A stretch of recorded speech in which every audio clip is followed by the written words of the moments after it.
ये करने का मतलब क्या? सीता ने अन्याय सहन किया, अंजना ने अन्याय सहन किया था। अरे अन्याय सहन नहीं करने का मतलब ये है कि जो अन्याय करता दिख रहा उसके प्रति पूर्ण उपेक्षा ले लो, हमें तुम्हारी जरूरत नहीं है, जाओ। इसका नाम है कैरियर। यहां तो जरूरत तो बताते रहते, तो कहां कैरियर बना, कहां अपने पैरों पर खड़े हुए, कहां स्वावलंबी हुए? धन पर स्वावलंबी हुए हैं, विषयों के गुलाम हुए हैं। यानी अपनी आवश्यकताएं इतनी अधिक बढ़ा ली कि अकेले पति की कमाई से पूरी नहीं होती हैं, तो उसके गुलाम बने हैं। इसके लिए पैसा चाहिए, स्वावलंबी तो नहीं हुए। बोलो सती सीता स्वावलंबी थी कि नहीं?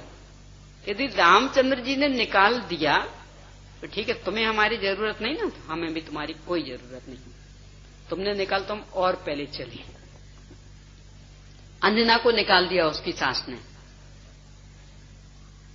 देखो ये जो उदाहरण है, गहराई से विचार करना इन पर। सीता चाहती तो वो भी तो कोर्ट में जा सकती थी ना। अरे ना से यहां राम के यहां, ना से देवर के यहां लक्ष्मण के पास, भाई भी राजा थे भामंडल, पिता भी राजा थे जनक, उनकी कोर्ट में चली जाती कि सब न्याय करो, ये अन्याय हो रहा हमारे साथ। क्यों नहीं गई? कि उन्हें अपराधी घोषित करके जेल में डलवा देना ये अन्याय के विरुद्ध आवाज उठाना नहीं है। तो क्या है अन्याय के विरुद्ध आवाज उठाना? कि यदि तुम्हें मेरी जरूरत नहीं है तो हमें भी रंज मात्र जरूरत नहीं, तुम अपनी रास्ता हम अपने रास्ते, आराम से धर्म आराधना करेंगे और ऐसा पद प्राप्त करेंगे कि तुम्हें हमें नमस्कार करना पड़ेगा। राम बाद में दीक्षित हुए, सीता पहले दीक्षित हो गई, यानी सीता आरिका बन गई और राम राजा बने रहे। तो किसने किसको नमस्कार किया होगा? बोलो किसका नाम स्वावलंबी, किसका नाम कैरियर? कि तुम्हें यदि हमारी आवश्यकता नहीं है ना, तो हम ऐसा पद प्राप्त करके रहेंगे कि सारी जनता के सामने नमन करोगे। क्या इज्जत रह जाएगी सोच लेना। और किया, आखिर आरिका माता को नमस्कार नहीं करेगा राजा, और वो तो आरिका बन गई, वो सबके सामने करना पड़ा, भले पत्नी रही होगी, नहीं करना पड़ा होगा, नहीं किया होगा। तो बोलो अन्याय के विरुद्ध लड़ी कि नहीं लड़ी? कौन सा तरीका अच्छा है? कोर्ट में जाकर के अपना समय बर्बाद करना, अपनी शक्ति बर्बाद करना, उनको जेल में डलवा देना, ये अन्याय के विरुद्ध लड़ना था कि आत्मोन्नति करके ऐसा मार्ग प्रशस्त कर लेना कि बिना कहे अपने आप सबके सामने नतमस्तक हो जाएं। ये अन्याय के विरुद्ध लड़ना होगा। बोलो। और अपनी सतियों ने तो ये मार्ग बताया कि नहीं? तो कैरियर किनका था? बोलो किनने बनाया था अपना कैरियर? वे तो धन कमाने के चक्कर में नहीं उलझी, ना कोर्ट के चक्कर में गई, आत्मोन्नति की, और अपने को बस वो पैसा पैसा पैसा दिखता। वो पैसा कमाने लगे मतलब स्वावलंबी, और पैसा कमा के नहीं जानते यानी परावलंबी। कह रहे पैसा कमाने लगे तो स्वावलंबी नहीं हुए, धनावलंबी हो गए। और धनावलंबी यानी जड़ावलंबी, वो तो जड़ है। तो अभी माता पिता के अवलंबी थे यानी चेतन के अवलंबी थे, वे तो चेतन थे ना, और अब धन के अवलंबी हो गए यानी जड़ के अवलंबी हो गए। तो कम से कम जड़ के अवलंबन से तो चेतन का ही अवलंबन अच्छा, उससे अपना कैरियर मान रहे कि हाँ हमने कुछ पाया, कुछ हमारी उन्नति हुई। अरे उन्नति नहीं हुई है, अवनति हो गई। यानी अब वास्तव में ही उन्नति करने का अवसर समाप्त। क्यों? क्योंकि घर की जिम्मेदारी तो स्वयं को निभानी पड़ेगी, बाल बच्चों की जिम्मेदारी से तो मुक्ति पा नहीं सकोगे, और साथ में नई जिम्मेदारी और ले ली, और समय तो उतना ही है, शक्ति तो उतना ही है। तो थोड़ा बहुत जो समय मिलता आत्मोन्नति के लिए, स्वाध्याय सामायिक के लिए, वो भी गया। तो उन्नति हुई कि अवनति हुई? इन्हें जीते जी अनंत आकुलता, और इन आकुलता वाले परिणामों में ही मरण हुआ तो प्रभाव क्या होगा? तो दोनों भाव बिगड़ गए, कितनी अवनति हो गई। इसलिए इस अंधी दौड़ में दौड़ने का प्रयास नहीं करना, बिल्कुल स्पष्ट कहना, जो भी कमा के लाओगे हम उतने में खर्च चलाएंगे, हम कमाने नहीं जाएंगे। क्यों? हमें तुम्हें भी सही लाइन पे रखना है, यानी तुम्हारी जिम्मेदारी हम लेकर के तुम्हें गटर मस्ती करने छोड़ देवे, ये हमसे नहीं होगा। और देख लेना, जिन घरों में दोनों कमाते तो उनके पतियों की क्या स्थितियां होती, देख लेना कितना कैरेक्टर ठीक रहता है।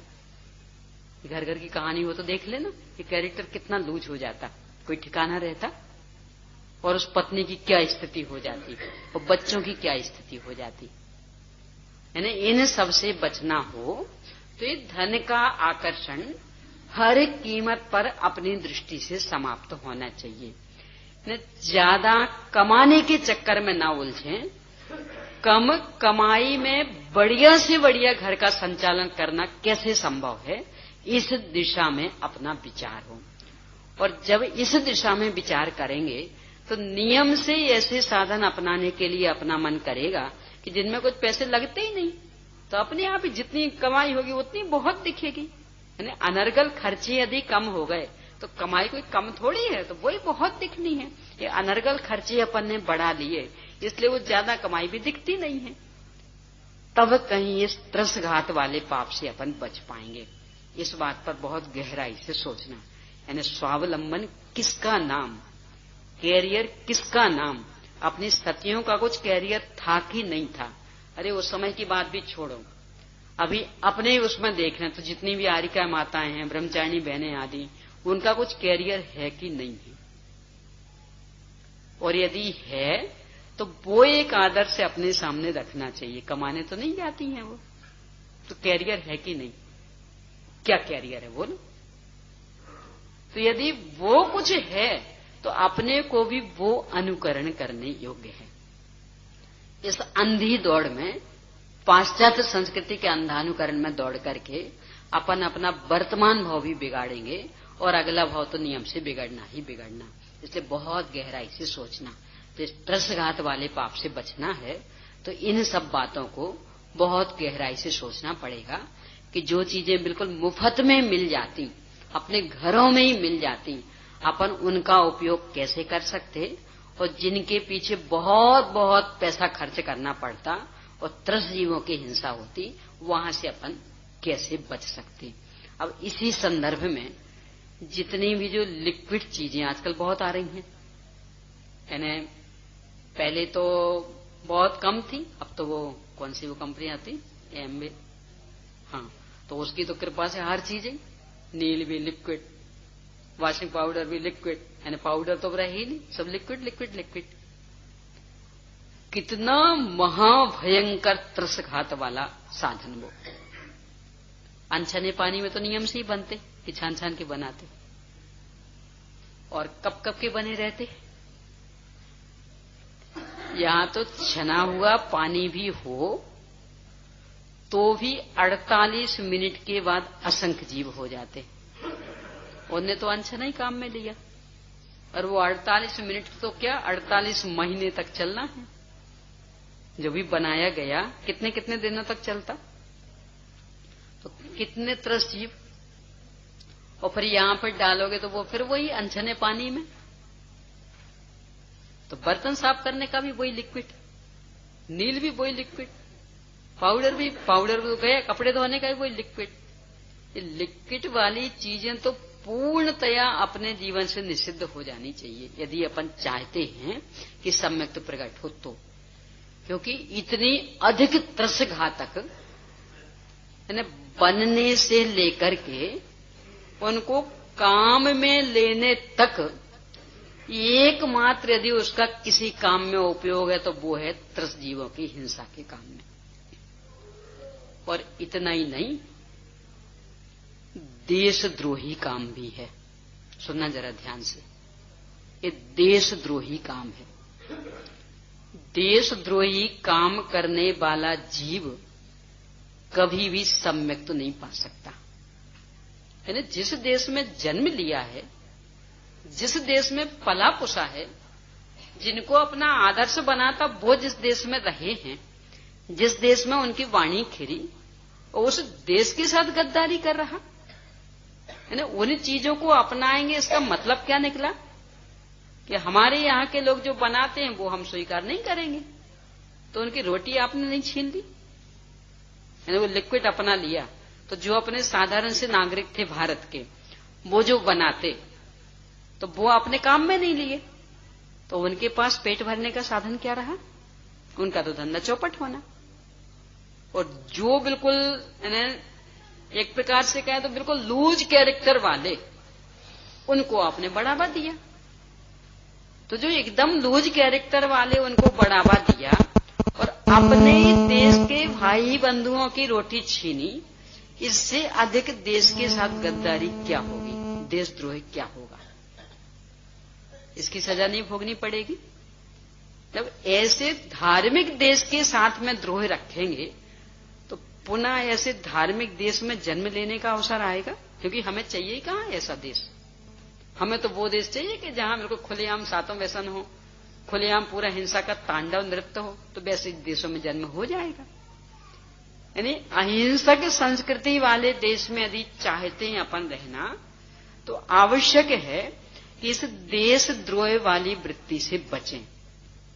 यानी संकल्प जैसा अपना हो कि अपने यहां की बनी हुई चीज का ही उपयोग करेंगे, थोड़ी महंगी पड़ेगी तो भी, थोड़ी क्वालिटी भी 19 होगी तो भी, और अपने भाई बंधुओं की जिसमें रोटी जाती हो उन चीजों का उपयोग नहीं करेंगे, भले थोड़ी सस्ती हो तो भी और क्वालिटी अच्छी हो तो भी।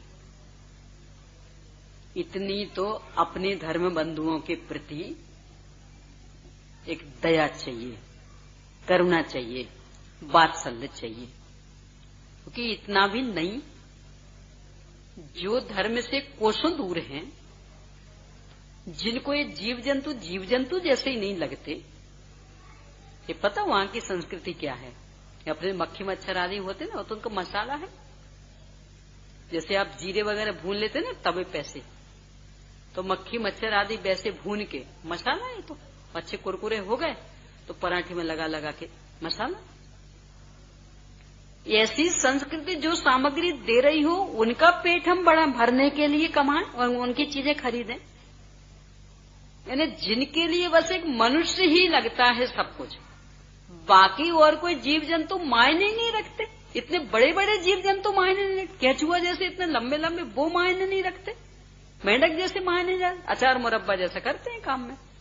जैसे आप नींबू का डाल लेते वैसे उन चीजों का डाल लेते, और जैसे आप नींबू की कली चोक चुके खाते वैसे वो उनको खा जाते। तो उनको अपन बढ़ावा देवें, और उस देश में रह करके कि जहां का एक साधारण सा धार्मिक वृत्ति से रहित व्यक्ति भी, वो भी उन जीवों पर दया करे, उनकी रोटी छीने, और फिर चाहे कि सम्यक तो जैसा रत्न प्रकट हो जाए, कोसों दूर है। सपने ही देखते रहना मिलने वाला नहीं है। तो देशद्रोहिता का परिणाम अपने अंदर से समाप्त हो, तब समझना कि कुछ पात्रता जगेगी। वो किसके बल पे पैदा हो सकता कि यदि ये संकल्प रहा कि जिस जिस चीज का अल्टरनेट है हम त्रसघात वाली सामग्री नहीं अपनाएंगे। हाँ, अल्टरनेट नहीं, वो बात अलग है। कल भी चर्चा की थी, जब गेहूं आदि जैसे उत्पन्न हो रहे तो होंगे, उनमें कोई छान छान के पानी तो सींचा नहीं जा सकता। कोई वो जो जुताई होगी तो वो देख देख करके तो होगी नहीं, और उसमें सांप भी मर सकते, मेंढक भी मर सकते हैं। तो जुताई जैसी होगी तो होगी, तो उसमें अल्टरनेट नहीं है उसका अपने पास, तो उसकी हिंसा तो कदाचित अशक्य अनुष्ठान में आ सकती। पर जिनका अल्टरनेट है, दूसरा विकल्प है, यदि उस विकल्प को अपन नहीं अपनाते हैं और इस सुविधा भोगियों की नकल करते हुए ही हिंसा को अपन बढ़ावा देते हैं, तो समझ लेना कि विशुद्धि लब्धि जागृत होने वाली नहीं है। इस दृष्टि से आप त्रसघात के संदर्भ में और बहुत बारीकी से सोचिए। कल से अपनी चर्चा स्थावर पर, मतलब बहुघात पर।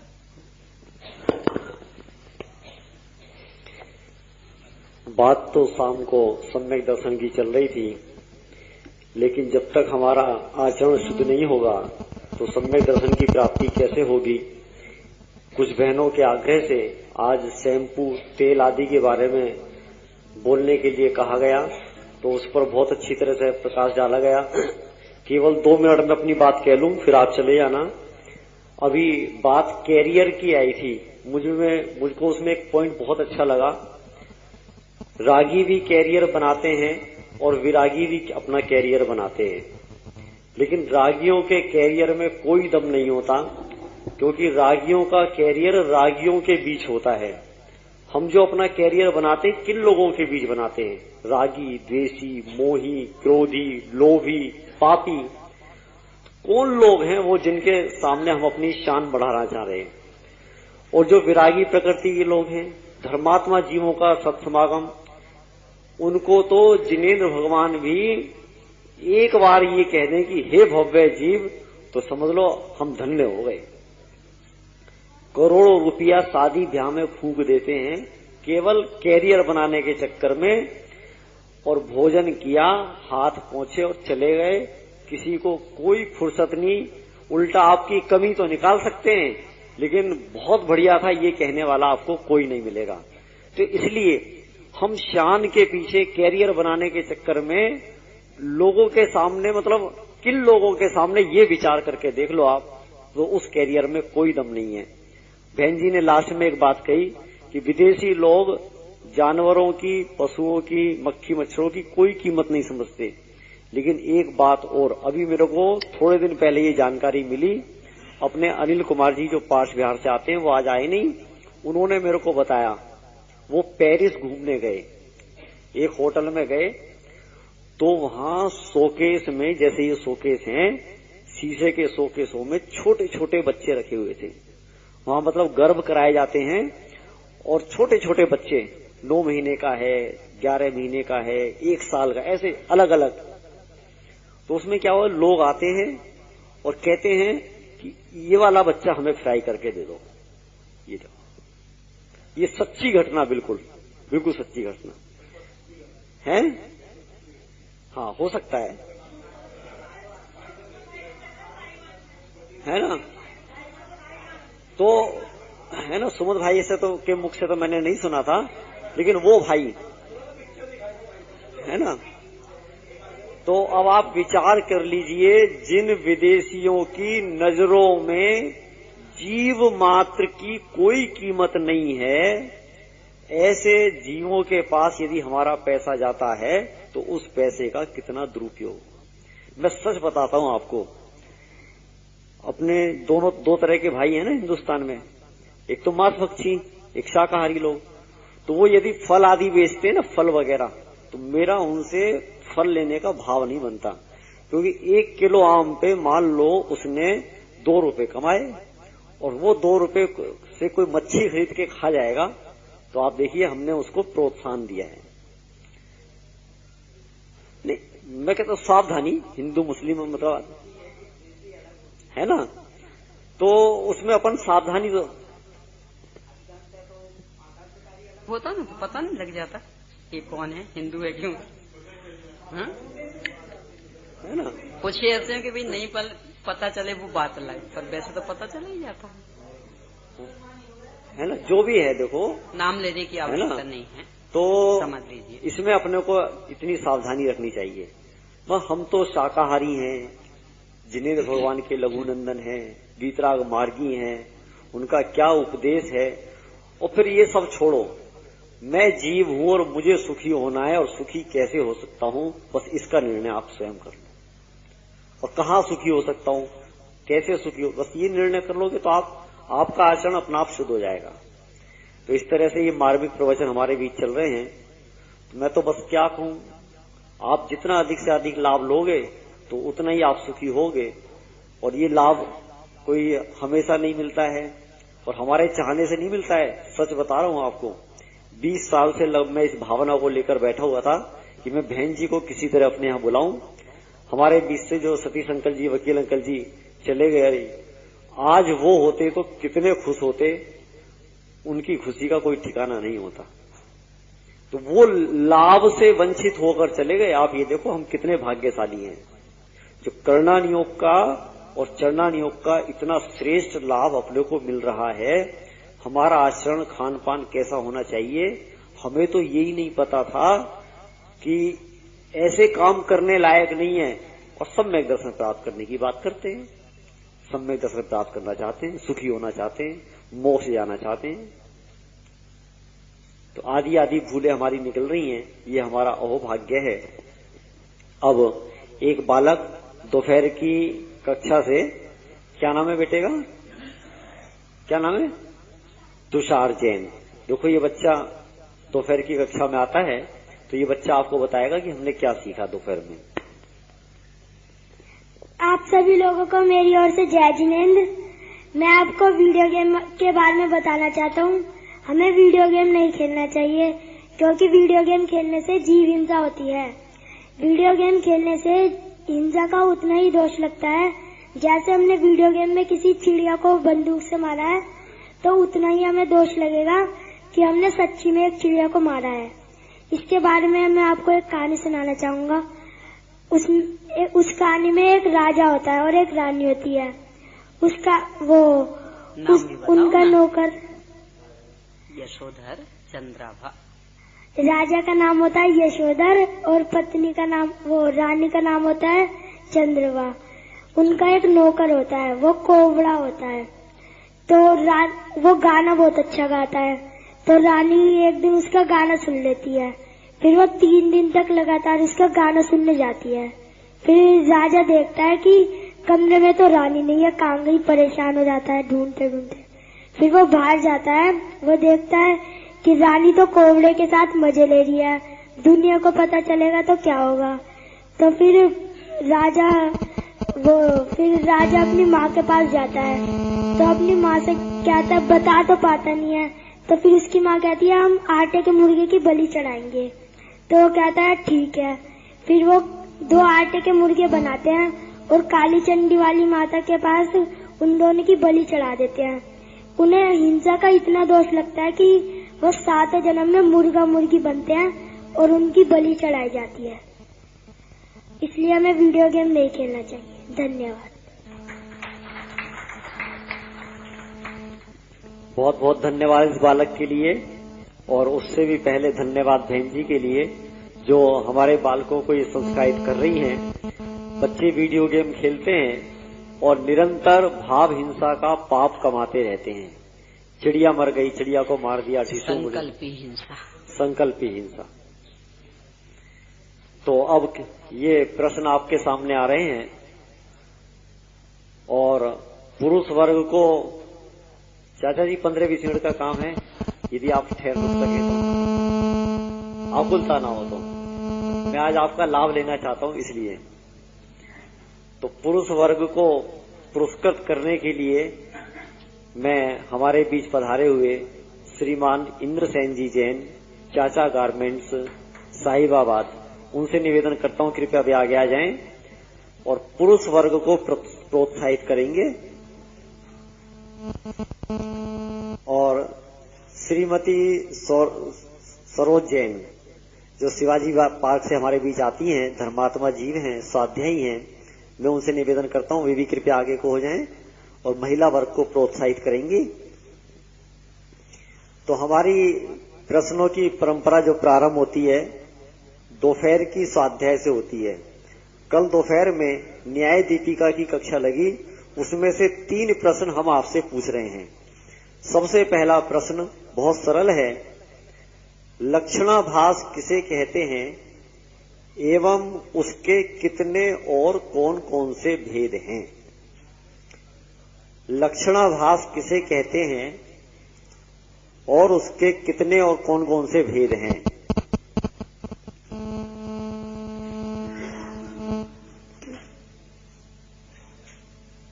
महिलाओं में से भी हाथ खड़ा हो सकता है। हाँ जी, बाला आंटी का हाथ खड़ा हो रहा है। हाँ बताइए।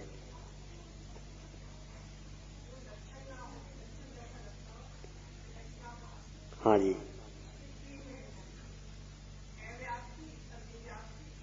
वाह, बहुत अच्छा, बहुत सुंदर, बहुत बहुत धन्यवाद आपका। और ये आज का जो पुरस्कार दिया जा रहा है, नहीं इधर इधर, वो है, ये सब उनसे छोटी उम्र वालों के लिए एक मार्गदर्शन है कि इस उम्र वाले जब इतनी तैयारी करते तो उनसे छोटी उम्र वालों को तो कितना जागरूक होना चाहिए। हाँ जी, हाँ जी। दूसरा प्रश्न ये है, आत्मभूत और अनात्मभूत लक्षण में क्या अंतर है? आत्मभूत और अनात्मभूत लक्षण में क्या अंतर है?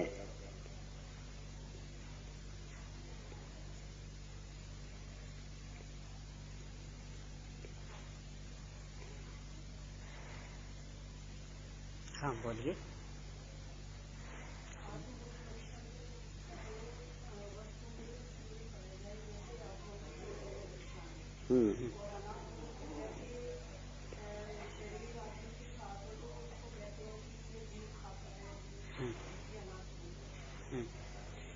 और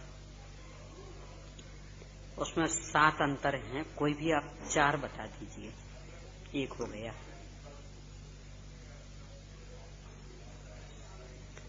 7 में से 4, कोई से भी 4।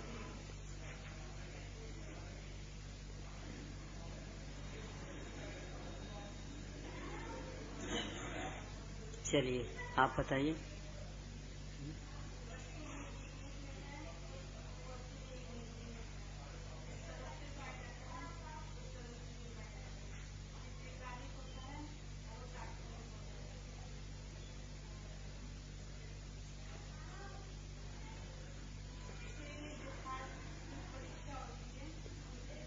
बहुत अच्छा, 4 हो गए।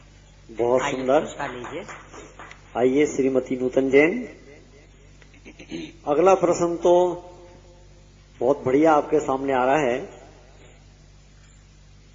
जो आज दोपहर की कक्षा में बैठे होंगे तो वो इस प्रश्न का उत्तर दे सकते हैं।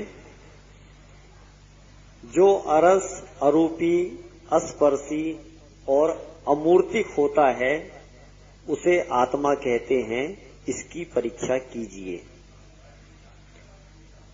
4 शब्दों पे ध्यान दीजिए। जो अरस, अरूपी, अस्पर्शी, अमूर्तिक होता है उसे आत्मा कहते हैं, इसकी परीक्षा कीजिए।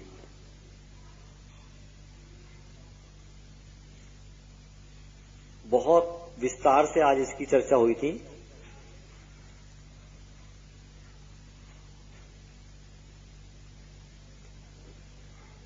इस प्रश्न को मैं सरल कर रहा हूं। जो अरस, अरूपी, अस्पर्शी, अमूर्तिक होता है उसे आत्मा कहते हैं। यह लक्षण सदोष है या निर्दोष? यदि सदोष है तो कौन सा दोष इसमें है? बहुत स्पष्ट कर दिया है। नए हाथ खड़े हो, बहुत अच्छी बात है।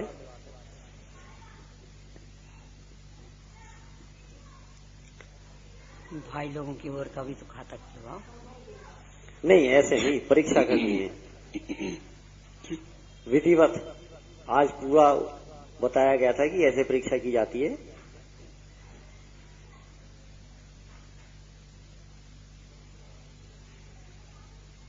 पुरुष वर्ग में हाथ खड़ा हो। हाँ बोलिए। हाँ जी। अरस, अस्पर्शी, अमूर्तिक, ये सभी जीवों में तो पाया जाता है, इसलिए इसमें असंभव दोष तो नहीं है।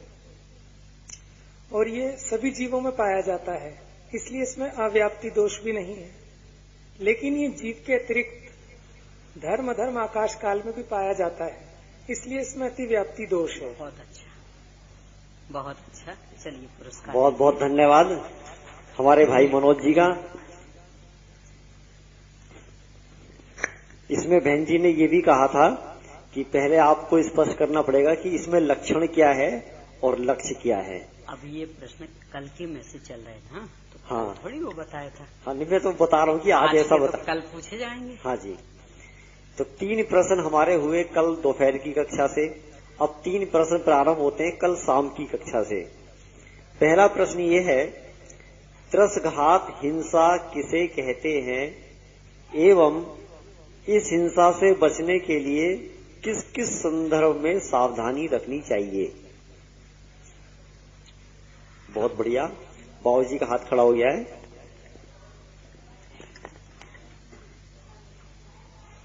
त्रस जीव 2 इंद्रिय, 3 इंद्रिय, 4 इंद्रिय, 5 इंद्रिय और 5 में 2 प्रकार के होते हैं, संघीय असंघीय।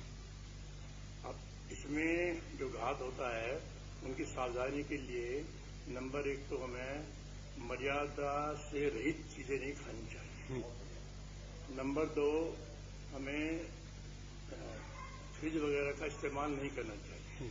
तो उसको उदाहरण दिया था, इसमें तो ज्वाला वो आगे आ जाएगा, अभी तो आप ऐसे ही बताते जाइए, वो अगले प्रश्न है। और तो उसमें परिग्रह और आरंभ का दोष 24 घंटे लगता है फ्रिज में। नंबर 3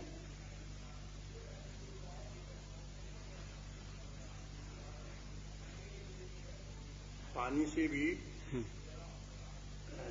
सटकाए जीवों की हिंसा होती है।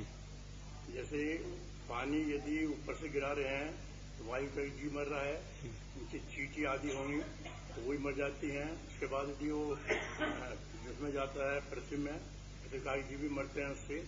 और यदि तेज धार बृहस्पति पड़ती है तो बृहस्पति भी मरते हैं। और यदि किसी कारण से मनुष्य आदि को 5 इंद्रिय संघीय जीव भी उसमें मर सकता है। जैसे कि बिजली का उदाहरण देता है, बिजली बनती है वहां पर, तो वहां पर मनुष्य का भी पता नहीं लगता 1 सेकंड में कहां गया। तो त्रसघात में अभी ये सामग्री जो फैशन वगैरह की बताई, त्रसघात कल के में से है, कल की ही बातें बतानी है।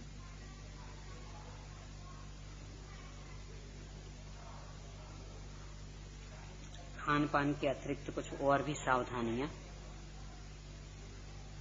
कल जो बातें आई थी वो।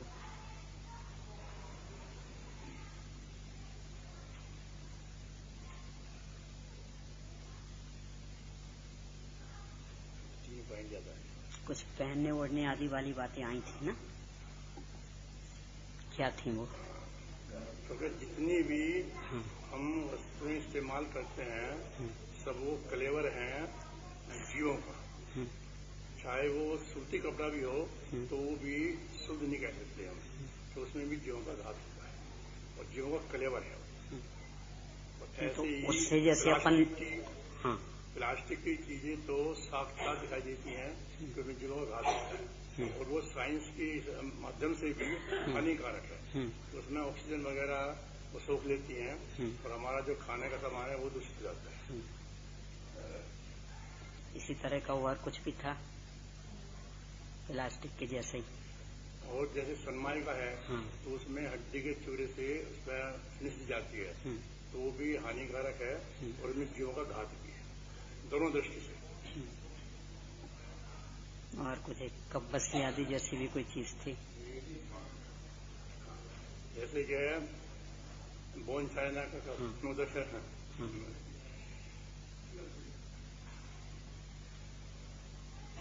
ये तो फिर नकल में आ जाएगा। सुना बताऊंगा। कुछ ऊनी रेशमी कपड़ों आदि की भी बात आई थी ना, क्या बात थी उसमें? ऊनी रेशमी कपड़े। मैं कल थोड़ा लेट आया था, वो प्रसंग निकल चुका था रात को, लेट आया। बहुत अच्छा, चलिए पुरस्कार लीजिए। बहुत बहुत धन्यवाद बाबूजी का। बहन जी ने सनमाइका है, फेविकोल है और जितने भी बोन चाइना के बर्तन हैं, चमड़े से बनी हुई जितनी भी सामग्रियां हैं और रेशमी साड़ियां हैं। फिर उसमें ये बताया था कि 1 मीटर रेशम निकालने में 6000 जीवों की हिंसा होती है, तो 5 मीटर की साड़ी में 6 पंजे 30,000 त्रस जीवों की हत्या करके हम एक साड़ी पहनते हैं, आदि आदि। अगला प्रश्न ये है, विज्ञान की दृष्टि से हमारा रसोई घर कैसा होना चाहिए और क्यों? बहुत सरल प्रश्न है, मार्मिक है। कल रात्रि में बहुत बढ़िया नया हाथ खड़ा हुआ है भाई वर्ग से संदीप जैन। हाँ जी, बहुत सुंदर। क्यों?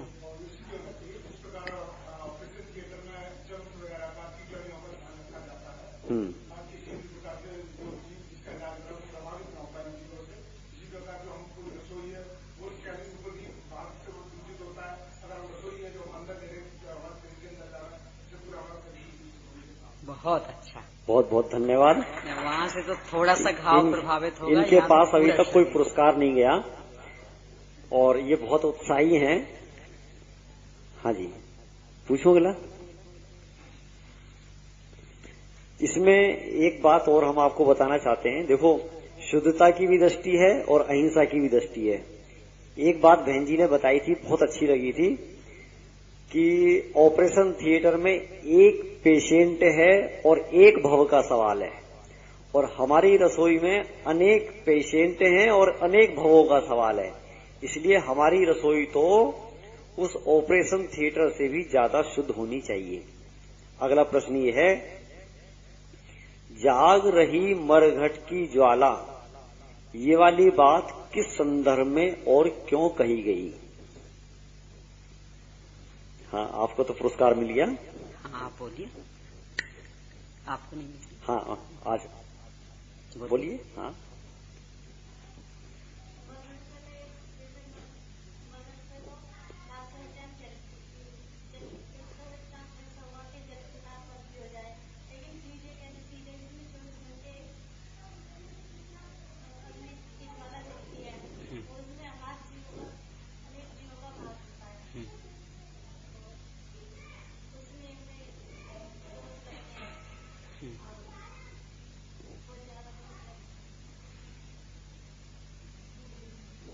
और क्या क्या उससे बढ़ जाता?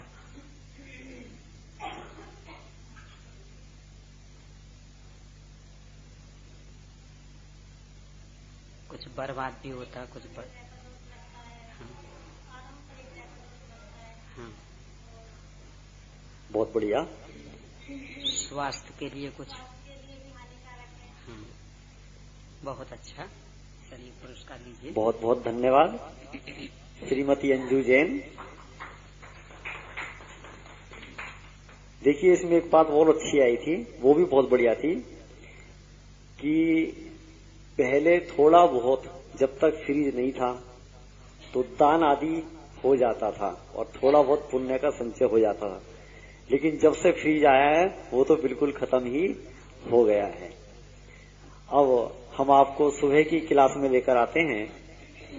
सुबह गोमट सार की कक्षा से सबसे पहला प्रश्न ये है, सम्यक्त्व के साथ ही चारित्र होने में क्या क्या समस्याएं आएंगी? तो सिद्ध हो तो जाएंगे ना, तो एक बार तो हो जाएंगे ना, तो उन्हें देशना कौन देगा? तो बिल्कुल ही नहीं हो पाएंगे। यानी अनादि अनंत संसार पुष्ट होगा। बहुत अच्छा। चलिए, पुरस्कार। बहुत बहुत धन्यवाद श्रीमती पूनम जैन, सूरजमल बिहार। प्रश्न बहुत बढ़िया आ रहा है। जिन लोगों ने तैयार किया है बहुत अच्छी बात है, नहीं तैयार किया हो तो तैयार करना। श्रद्धान पक्का होने पर भी चारित्र संबंधी कमजोरी रह सकती है, और वह भी काफी समय तक। इस विषय को स्पष्ट करने के लिए बहन जी ने अनेकों उदाहरण दिए थे, तो वो कौन कौन से थे वो आपको बताने हैं।